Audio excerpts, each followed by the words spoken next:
Hello అండి, welcome to our channel. ఈరోజు video వచ్చేసి కోకో పౌడర్ ఎలా తయారు చేసుకోవాలో చూపిస్తున్నాను. ఇది మనం కోకో కాయల నుండి కోకో పౌడర్ ఎలా తయారు చేసుకోవాలో తెలుసుకుందాం. ఈ వీడియో పూర్తిగా చూడండి, మీకు అర్థమయ్యేలాగా నేను ఎవ్రీ పాయింట్ మీకు ఎక్స్ప్లెయిన్ చేశాను. ముందుగా మనం ఇలా కోకో కాయలను తీసుకోవాలి. నేను ఒక 7 కోకో కాయలు తీసుకున్నాను. వీటిని మనం ఇలా నేలకేసి బద్దలు కొడితే మనకి కాయ అయితే ఇలాగ ఓపెన్ అయిపోతుందండి. మనకి ఈ విధంగా ఉంటుంది లోపల. మనకి కావాల్సిందైతే లోపల చూసారు కదా, ఆ గింజలు అనమాట. వీటిని ఇప్పుడు ఆ గింజల్ని సెపరేట్ చేసుకోవాలి వాటి నుంచి. దీని టేస్ట్ ఎలా ఉంటుందంటే సీతాఫలం కాయలు ఉంటాయి కదా, అలా ఉంటాయి అన్నమాట దాని టేస్ట్. కానీ ఇది వాతం అంటారండి, ఎక్కువ తినొద్దు. ఇది జస్ట్ కోకో పౌడర్ యూజ్ చేసుకోవడానికి మాత్రమే వాడతారు. ఇలా మనం ఒక పల్లెల్లో వాటర్ తీసుకుని వాటిని ఈ విధంగా నీటిలో వేసుకుని బాగా ఆ మనకి వైట్ కలర్లో పైన లేయర్లా ఉంటుందన్నమాట. అదంతా కూడా మనం శుభ్రం చేసుకోవాలి. ఈ విధంగా మొత్తం కూడా మనకి ఇలాగ మనకి శుభ్రంగా అయిపోవాలన్నమాట. చూపిస్తున్నారు కదా, కెమెరాలో మీకు కనిపిస్తుంది కదా, ఆ విధంగా ఉండాలి. మరీ లోపలికంట గోకేసుకోవద్దండి. పైన తొక్కుంటేనే మనకి వేపుకున్నప్పుడు మనకి లోపల మాడకుండా ఉంటుంది. ఆ విధంగా మనం అంతా కూడా అన్నిటినీ కూడా ఇదే విధంగా శుభ్రం చేసుకోవాలి. ఇలా శుభ్రం చేసుకుని ఒక ప్లేట్లో పెట్టుకోవచ్చు. ఇప్పుడు మనం అన్నిటినీ ఈ విధంగా శుభ్రం చేసుకునేటప్పుడు ఇలా వడగట్టే దాంట్లో వేసుకుంటే మీకు ఎక్సెస్ వాటర్ ఏమైనా ఉంటే కూడా అదంతా బయటకు వచ్చేస్తుందండి. అప్పుడు మనం ప్లేట్లో వేసుకుంటే ఈజీగా డ్రై అవుతాయి అన్నమాట. లేదంటే మనం చేతితో తీస్తే మన చేతిలో ఉన్న వాటర్ కూడా అందులోకి పడిపోతుంది కదా. ఇలా మీరు వడగట్టేసుకుంటే మీకు ఈజీగా అయిపోతుంది.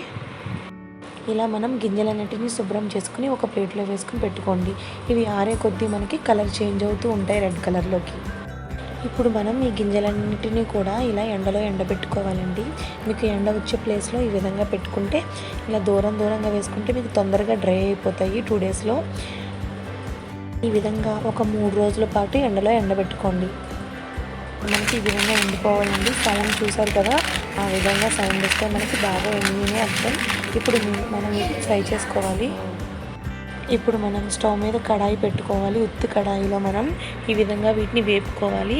మీరు ఎక్కువ మోతాదులో గింజలు తీసుకుంటే కనుక ఒకేసారి అన్నీ వేసుకోవద్దండి, సగం వేసుకోండి. అప్పుడు మనకి అన్నీ కూడా ఈవెన్గా ఫ్రై అవుతాయి అన్నమాట. లేదంటే కొన్ని వేగి కొన్ని వేగకుండా ఉంటాయి. సో ఈ విధంగా మనం అన్నిటినీ కూడా సమానంగా వేపుకోవాలి. ఇదంతా కూడా మీరు లో ఫ్లేమ్లో చేయండి. ఈ ప్రాసెస్ అంతా అప్పుడే సరిగ్గా కుక్ అవుతుంది. లోపలంతా కూడా పౌడర్ మనకి ఎక్కువ రోజులు నిల్వ కూడా ఉంటుంది. మీరు అలా కాకుండా హై ఫ్లేమ్లో పెట్టేస్తే కొన్ని వేగనట్టుగా వచ్చేస్తాయి. సో మీరు లో ఫ్లేమ్లో టర్న్ చేసుకుని చాలా లో ఫ్లేమ్లో టర్న్ చేసుకుని మూత పెట్టుకుని బాగా ఫ్రై చేసుకోండి.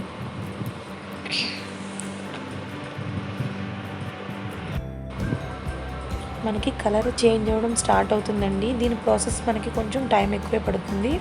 చూసారు కదా, లో ఫ్లేమ్ చూపించాను కదా, ఆ విధంగా లో ఫ్లేమ్లో పెట్టుకోండి. చూసారు కదా, మనకి టర్న్ అయిపోయింది కలర్ అయితే. ఇప్పుడు మనకి దీని ప్రాసెస్ ఎలా ఉంటుందంటే ఇవి మనకి పాప్కార్న్ పేలినట్టు పేలుతాయి అన్నమాట. అలా పేలినట్లయితే మనకి ఇది కుక్ అయిపోయినండి అర్థం. మనకి అలా అవ్వడానికి టైం చాలా పడుతుంది. వాటి కలర్ చేంజ్ అవ్వడం చూసి మీరు ఫ్రై అయిందని స్టవ్ ఆఫ్ చేసుకోవద్దండి. అవి మనకి టపటపమని సౌండ్ వచ్చి పేలుతాయి అన్నమాట. అప్పుడు మనం కుక్ అయిందని అర్థం. ఇవైతే మనకి తయారైపోయినాయండి. పాప్కార్న్ లాగా మనకి టపటపమని పేలుతున్నాయి అనమాట. ఇప్పుడు వీటిని మనం ప్లేట్లోకి తీసేసుకుని కాసేపు చల్లారనివ్వాలి. వీటిని మనకి తొక్క ఈజీగా వచ్చేస్తుంది బయటికి ఇదంతా కూడా. ఇప్పుడు మనకి ఇవి కొద్దిగా చల్లారినాయి కదా, ఇప్పుడు మనం తొక్క ఈ విధంగా తీసేసుకోవాలండి. మనం చేత్తో ఇలా అనగానే మనకి ఇలా నలచగానే మనకి తొక్క కూడా వచ్చేస్తుంది. ఈజీగా మనకి చాలా ఈజీగా కూడా బయటకు వచ్చేస్తుంది. అన్నిటినీ కూడా మనం ఇలా గింజలన్నింటినీ సెపరేట్ చేసుకోవాలి. లోపల బీన్స్ అయితే మనకి ఈ విధంగా ఉంటాయి అన్నమాట.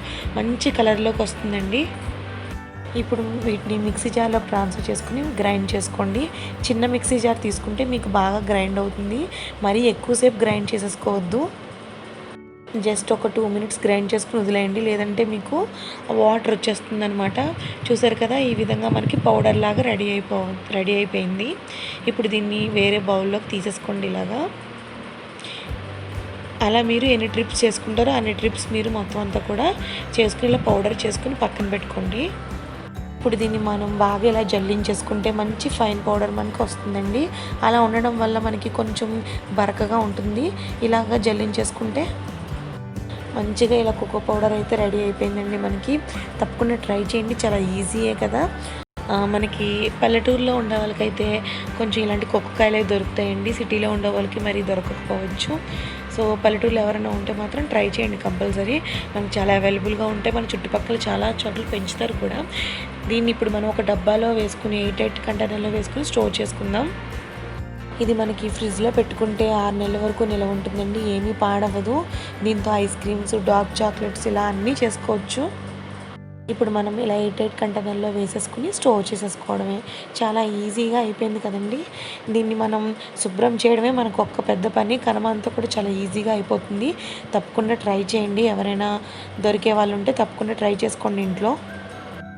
ఇది మనకు 6 నెలల వరకు నిలవ ఉంటుందండి ఫ్రిడ్జ్లో పెట్టుకుంటే. ఈ వీడియో కనుక మీకు నచ్చినట్లయితే లైక్ చేయండి, షేర్ చేయండి. ప్లీజ్ నా ఛానల్ని సబ్స్క్రైబ్ చేసుకోవడం మాత్రం అస్సలు మర్చిపోకండి. కింద బెల్ ఐకాన్ కూడా ప్రెస్ చేయండి.